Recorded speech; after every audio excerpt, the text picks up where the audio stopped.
Especialistas do Brasil e do exterior se reuniram na sede do Ibrawork em São Paulo para debater os desafios da arbitragem internacional nos dias de hoje. Esse evento é um evento importante de relações internacionais na área do direito.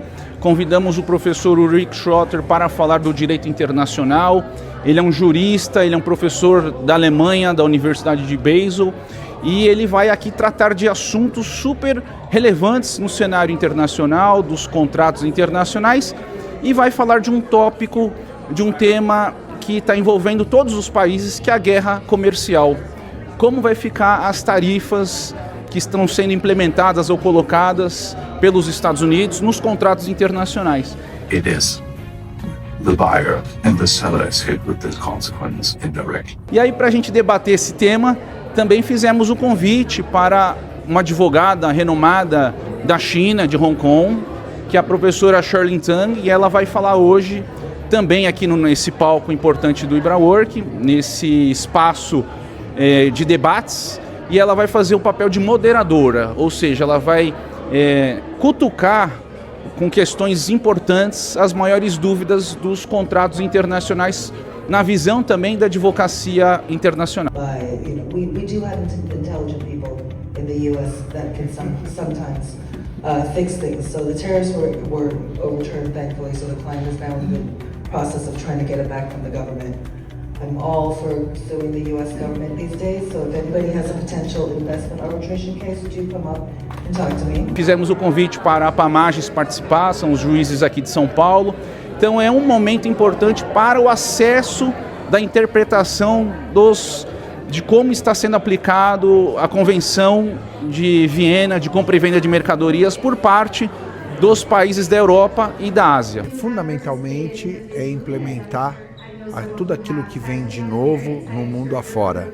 O Brasil precisa de mais investimentos, melhorar o seu ambiente de negócios. E isso só vai ocorrer mediante o aperfeiçoamento dos profissionais, principalmente no âmbito tecnológico.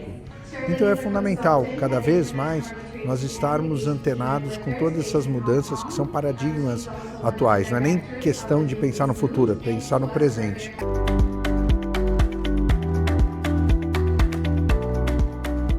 Think about government disruptive measures, then the question in which they mostly come out is, does the party that is hindered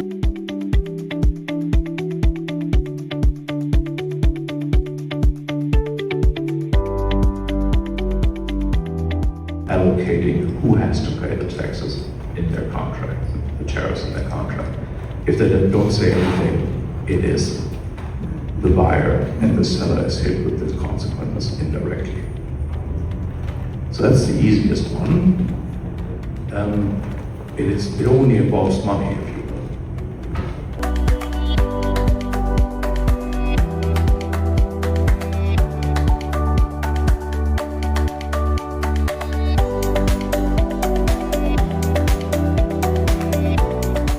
In dealing with this scenario, I believe the primary hurdles are, first of all, for companies to know what the situation is, what regulations and sanctions do exist, and then as a second step to find a way to agree with their contracting partner about the best way to deal with the situation and to keep the contractual relationships alive. I believe that our international arbitration is particularly well suited to deal with the situation because arbitration is more flexible than court proceedings. Arbitration can adjust to the changes more flexibly and is also able to react by moving certain procedural goalposts that have existed to the new situation. So, one of the biggest mistakes that companies make when they deal with cross-border relationships is the fact that they always put the dispute resolution clause for the very last minute to decide on. And that's because no parties, when they enter into these large or even just cross-border relationships, think that they're going to have a dispute. They think everything is going to be great, nothing is going to go wrong, so there's no point in negotiating this dispute resolution clause. So my biggest advice to my clients who have cross-border activities or cross-border relationships is don't wait till the last minute. Bring in your dispute resolution lawyer early, speak with your in-house counsel, make sure that you are going to be protected, because even in that very, very off chance that a dispute does arise, you don't want to find yourself backed into a corner with basically a completely unexpected and unknown jurisdiction.